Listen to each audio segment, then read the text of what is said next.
Vídeo inaugural aqui, pessoal, exclusivo para o canal do YouTube.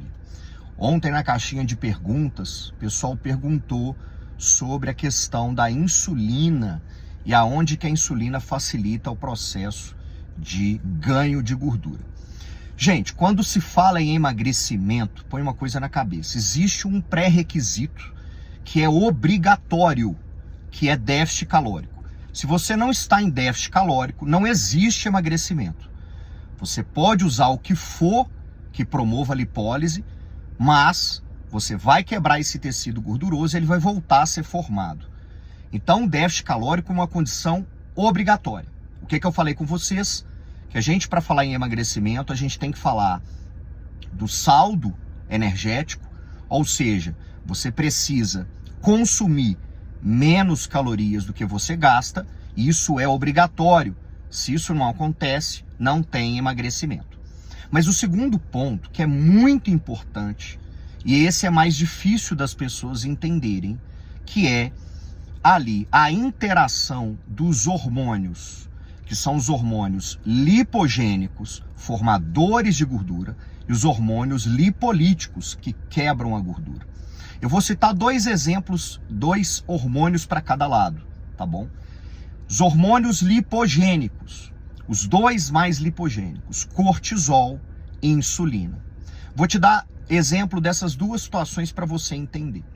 Um indivíduo, por exemplo, que está muito estressado, esse indivíduo está dormindo mal. Ele tem muita liberação de cortisol, que é o hormônio do estresse. O cortisol dificulta o processo de emagrecimento dele, porque é um hormônio que trabalha para formar gordura. Mesmo em déficit calórico, ele vai ter dificuldade de perder gordura, principalmente abdominal, porque no abdômen, a gordura abdominal tem muitos receptores desses hormônios. Outra situação, insulina.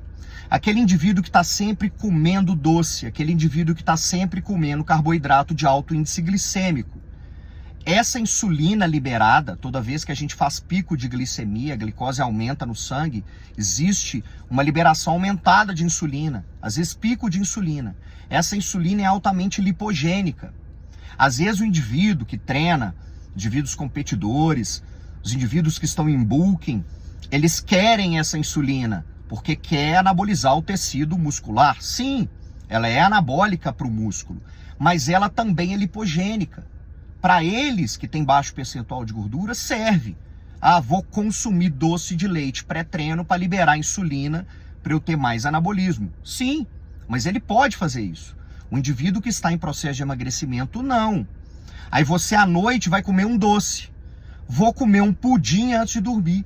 Maravilha. Você não tem que levar em consideração apenas a caloria do seu pudim, não. Porque essa caloria você pode depois gastar ela no exercício. Mas o problema é o efeito metabólico que foi gerado.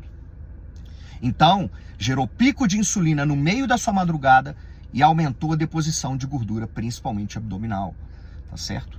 E os hormônios lipolíticos que a gente tem que tentar trabalhar para aumentar?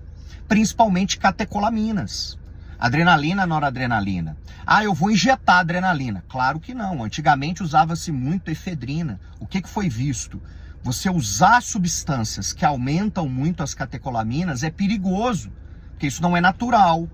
E isso acaba gerando risco de taquicardias, arritmia. Por isso que você não deve fazer isso.